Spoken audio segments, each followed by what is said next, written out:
Bonjour et bienvenue dans 360 degrés, l'émission des services à la personne, de l'emploi à domicile et de la silver economy, des secteurs d'activité qui apportent une aide à des publics extrêmement fragiles, des publics fragilisés. Et nos deux invités relèvent ce défi. Je vais vous les présenter tout de suite. Nous avons tout d'abord Nicolas Saumon. Bonjour. Bonjour. Vous êtes directeur général d'Axia Vita. Et à côté de vous, Franck Nataf. Bonjour. Bonjour. Vous êtes président d'OxyLife. Alors, vous êtes spécialisé dans la prise en charge complexe à domicile. Plus précisément, c'est quoi? C'est tout ce qui relève de la grande dépendance, donc au niveau grand âge, et également tout ce qui relève de pathologies type handicap mental, psychique, autisme, ou bien toutes les maladies fortement invalidantes, en particulier neurologiques. Des pathologies lourdes, comme on dit. Tout à fait. Voilà. Et vous, avec votre société, vous intervenez sur quoi exactement? Donc nous, en fait, Axa Vita, on est le premier réseau national dédié à l'aménagement du domicile des seniors. En gros, pour faire du maintien à domicile, il faut du service et il faut des aménagements. Et on fait également tout ce qui est mise en accessibilité des établissements recevant du public. Voilà. C'est vrai qu'aujourd'hui en France, de plus en plus de personnes qui sont fragilisées, soit par un handicap, soit par l'âge et le vieillissement, veulent pouvoir vieillir et vivre dans leur domicile. C'est pour ça que les services à la personne se développent. Votre société, quand est-ce qu'elle a été créée et comment elle s'est développée? Alors j'ai créé OxyLife en 2005, en février 2005, juste avant le plan Borloo. Oui. Et aujourd'hui, on couvre le territoire français avec 9 agences. On est en train d'en ouvrir 2 nouvelles en Normandie. Et globalement, on est dans un secteur qui est particulièrement dynamique, que ce soit en termes de création d'emplois ou en termes de création de valeur économique également, puisque on est sur des croissances à 2 chiffres tous les ans depuis 2005. Mais j'imagine que ce sont des secteurs où il est difficile d'intervenir parce qu'il y a plein de métiers différents. Il y a combien? 21 métiers dans le secteur des services à la personne. Et puis il faut trouver les intervenants adaptés aux métiers que vous proposez. J'imagine que ce n'est pas facile dans votre secteur particulièrement. Absolument, absolument. C'est bien pour ça qu'on a pris cet axe stratégique de se spécialiser sur une intervention particulière qui est en l'occurrence ces prises en charge complexes, avec du coup des dispositifs qu'on est arrivé à dupliquer et à industrialiser. Et de la même manière qu'au niveau recrutement, on a mis en œuvre un certain nombre de processus aujourd'hui qui permettent d'arriver à recruter, on l'espère en tout cas, les meilleurs. Mais c'est compliqué de trouver des intervenants. Il y a des emplois, vous recrutez en permanence et vous cherchez les meilleurs Absolument. intervenants. On est dans des secteurs on est un des rares secteurs d'activité qui est en extrême tension sur la partie recrutement. Aujourd'hui, pour vous donner des ordres de grandeur, sur 400 CV qu'on reçoit par agence tous les mois, ça permet d'aboutir à entre 5 à 6 embauches par mois. Mais aujourd'hui, il y a une prise de conscience française sur les publics fragiles, parce que les publics fragiles ont toujours existé. Et aujourd'hui, c'est nouveau. Comment expliquer ce phénomène? Parce que vous intervenez sur l'aménagement au domicile, mais les domiciles, ils ont toujours existé. Ils n'étaient jamais aménagés avant. C'est une très très bonne remarque parce qu'en fait, par exemple, aujourd'hui, il est très souvent, on peut voir des personnes en fauteuil électrique, par exemple, dans les rues. Avant 2000, on n'en voyait pas. Donc on peut se dire, elles n'existaient pas ces personnes. Mais bien sûr qu'elles existaient. Sauf qu'avant, aucun ERP n'était adapté. Il n'y avait pas les équipements qui permettaient de le faire. Donc aujourd'hui, justement, le gouvernement pousse pour ça, pour rendre, je dirais, les voies publiques et les habitats plus accessibles pour les personnes handicapées. Et je dirais que pour les nouveaux acteurs, le besoin il est historique. Je veux dire, le souhait de vouloir vieillir chez soi, il se comprend. Les habitudes de vie, les liens sociaux, la famille, les commerces de proximité, tout ça fait qu'en gros, 90% des seniors de nos aînés souhaitent vieillir chez eux le plus longtemps possible. Associé à ça, le fait qu'aujourd'hui, le gouvernement se désengage du financement des maisons de retraite. Donc, tout pousse vers le maintien à domicile.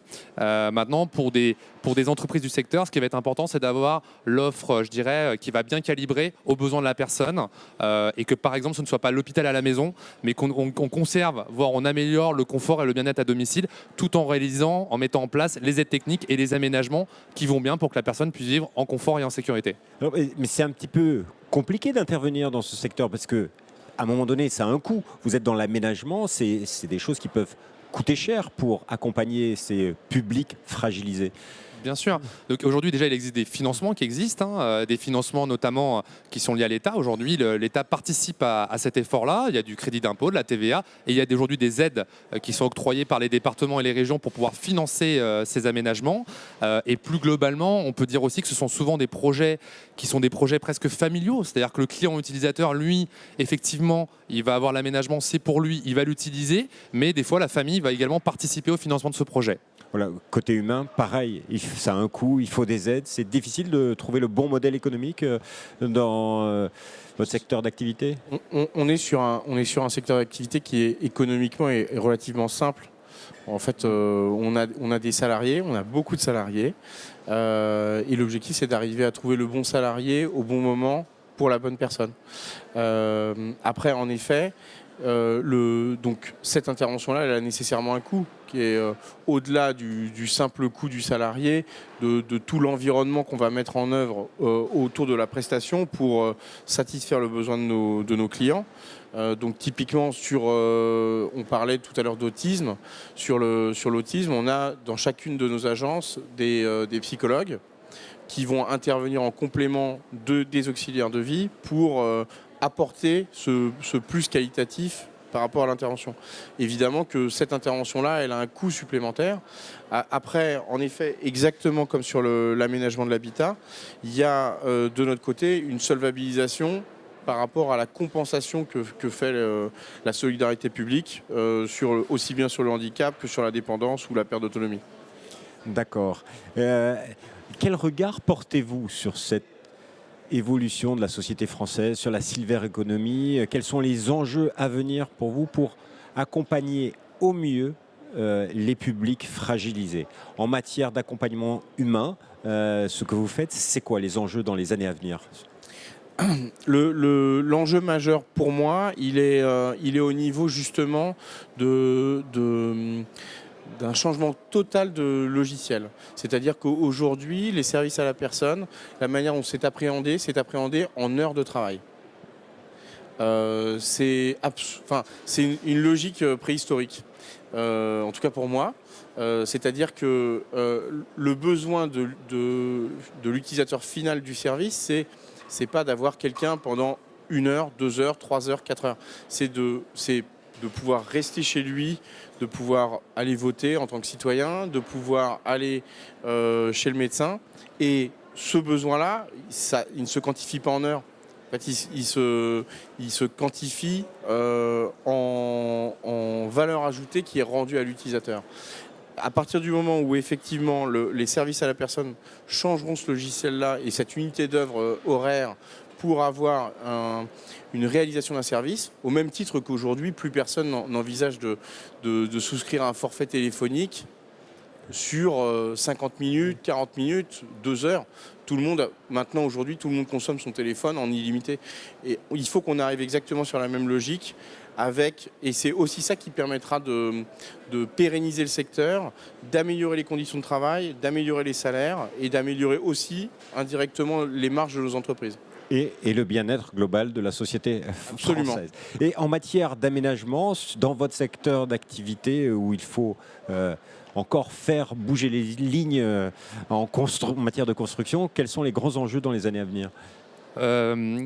Je pense que les aménagements aujourd'hui, les technologies, les produits qui existent sont en train de s'améliorer et deviennent surtout de plus en plus accessibles. Maintenant, je pense que l'enjeu, moi, se situe au niveau de la prévention qui est faite. On le voit beaucoup aujourd'hui, il y a des mutuelles, des assurances qui se mettent sur les assurances dépendance. Et aujourd'hui, on sent que la prévention est importante. Le risque de chute, par exemple, l'État communique de plus en plus dessus, les associations aussi. Et pour des entreprises comme les nôtres, ça va être, et pour le marché plus globalement, ça va être de sensibiliser les personnes sur le fait que ça existe, ça se finance, et ça améliore vraiment le quotidien. Voilà, donc l'enjeu, c'est la prévention et tout ce qui va se suivre avant, c'est-à-dire la qualité de service qu'on va apporter avant l'aménagement, à savoir les prestations de diagnostic et de conseil. Diagnostic, conseil, c'est ce que vous faites, mais il y a aussi, après, il y a parfois la construction. En amont, ils font peut-être repenser l'habitat en France, la construction de nos appartements pour mieux vivre toute sa vie dans Tout à ces fait. maisons. Tout à fait.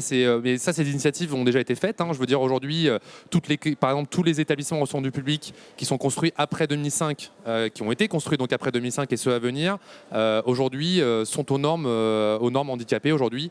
Donc c'est quelque chose qui est déjà fait. Maintenant, il y a un parc existant, historique, vieillissant, qu'il faut adapter, et c'est là où AXA Habitat intervient notamment. Messieurs, merci beaucoup pour Merci à tous vous. vos Merci à vous. éclairages.